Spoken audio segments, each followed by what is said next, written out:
بسم اللہ الرحمن الرحیم۔ السلام علیکم۔ ہمارے چینل میں خوش آمدید۔ اشفاق احمد صاحب لکھتے ہیں کہ شادی کے 4 سال بعد ایک عورت نے اپنے شوہر سے کہا، حبیب صاحب مجھے لگتا ہے یہ بچہ ہمارا نہیں ہے۔ شوہر نے حیران ہو کر بیوی سے کہا کہ ایسا کیوں کہہ رہی ہو؟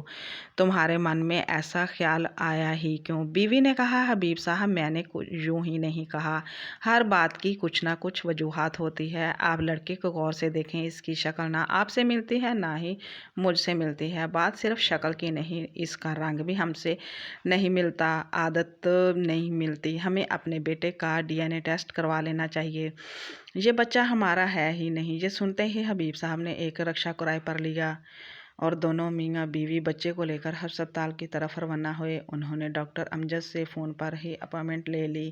راستے میں حبیب صاحب نے اپنی بیوی سے کہا، سغرا میں تجھے ایک بات بتانا چاہتا ہوں جو مجھے اب اچانک یاد آئی ہے۔ بیوی نے شوہر سے پوچھا کہ کون سی بات ہے؟ حبیب صاحب کہنے لگے، یقین مانو میرا کوئی قصور نہیں، میں نے تو صرف تمہاری بات پر عمل ہی کیا تھا۔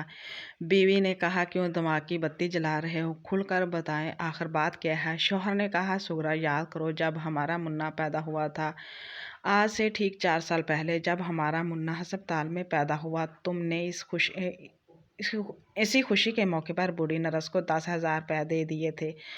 بیوی نے کہا، ہاں مجھے اچھی طرح یاد ہے۔ پہلے بچے کی پیدائش آخر کون سی ماں بھول سکتی ہے؟ حبیب صاحب نے کہا، پیدائش کے کچھ دیر بعد ہمارے منے نے پیمپر خراب کر دیا تھا۔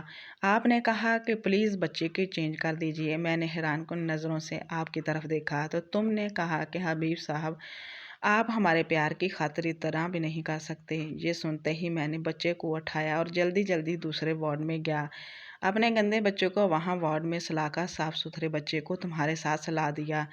بیوی نے جب یہ سنا تو ہکا بکا رہ گئی۔ ہسپتال میں گئے تو ڈاکٹر نے بھی اس بات کی تصدیق کر دی کہ یہ بچہ تمہارا نہیں۔ سغرا نے ڈاکٹر سے کہا کہ میرے شوہر کی بے وقوفی کی وجہ سے میرا لال مجھ سے بچھڑ گیا، کیا ایسا ممکن ہے کہ وہ مجھے واپس مل سکے؟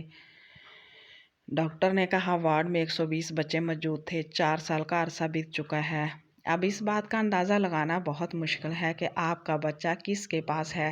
دونوں میاں بیوی گھر واپس آ گئے۔ دوسرے دن حبیب صاحب جمعہ کی نماز کے لیے مسجد تشریف لے گئے تو امام صاحب خطبے میں فرما رہے تھے، جو بھی اس دنیا میں آیا ہے اپنے حصے کا رزق لے کر آیا ہے۔ اگر آپ یہ سمجھتے ہیں کہ آپ گھر کا نظام چلا رہے ہیں تو یہ آپ کی غلط فہمی ہے، آپ کے ہونے یا نہ ہونے سے کوئی فرق نہیں پڑتا۔ حبیب صاحب نے دل میں سوچا کہ مولوی صاحب نے بڑی عجیب بات کی ہے، میں گھر کی کفالت کر رہا ہوں، بیوی بچے کا پیٹ پال رہا ہوں، اگر میں ایسا نہ کروں تو گھر میں فاقہ پڑ جائے گا۔ یہ کہہ کر اس نے اپنے کریانے کی دکان بند کی اور بغیر بتائے گھر سے کہیں دور جنگل کی طرف چلا گیا۔ جنگل میں اس کا ایک دوست راجہ ڈاکو رہتا تھا۔ حبیب صاحب اپنے دوست کے ساتھ وہاں رہنے لگے۔ سغرا نے اپنے شوہر کی گمشدگی کی اطلاع پولیس کو دی۔ پولیس کئی دن تک نواب صاحب کو ڈھونڈتی رہی مگر وہ نہ ملے۔ محلے والوں نے سغرا کو اکیلے نہ چھوڑا، ایک اسکول میں اس کے بچے کو بغیر فیس کے داخلہ کروا دیا۔ صرف یہی نہیں بلکہ انہوں نے سغرا کو اسی اسکول میں ٹیچنگ کی جاب دے دی۔ گاؤں کے چودھری نے سغرا کو بیوہ سمجھتے ہوئے اس کے بچے کے نام 10 ایکڑ زمین الاٹ کر دی تاکہ وہ کسی کی محتاج نہ ہو۔ سغرا کی غربت ختم ہو چکی تھی۔ 2 سال بعد حبیب گھر واپس آیا تو اسے زندہ دیکھ کر سب حیران ہو گئے۔ حبیب نے بہانہ کیا کہ مجھے ڈاکو اغوا کر کے لے گئے تھے۔ حبیب نے محسوس کیا کہ اس کی بیوی اس کی واپسی پر خوش نہیں تھی۔ اس کا بچہ اچھے اسکول میں تعلیم حاصل کر رہا تھا، گھر میں پہلے سے بھی اچھا فرنیچر تھا اور AC بھی لگا ہوا تھا۔ ایک ہفتے تک سغرا نے جب اس سے بات نہ کی تو حبیب نے بیوی سے کہا، تجھے کیا ہو گیا ہے، کیوں مجھ سے بات نہیں کر رہی؟ سغرا نے کہا، آپ واپس آئے ہی کیوں؟ آپ کے جانے کے بعد ہمارے دن پھر چکے تھے، مجھے ڈر ہے کہ چودھری اپنی زمین واپس ہی نہ لے لے۔ آپ کے ہوتے ہوئے تو ایک مرلہ زمین نہیں خرید پائے، جب اب منّے کے نام 10 ایکڑ زمین ہو چکی ہے۔ پہلے میرا بچہ مجھ سے جدا کیا اور اب ہماری زندگی کے عیش و عشرت ختم کرنے کے لیے واپس آ گئے ہو۔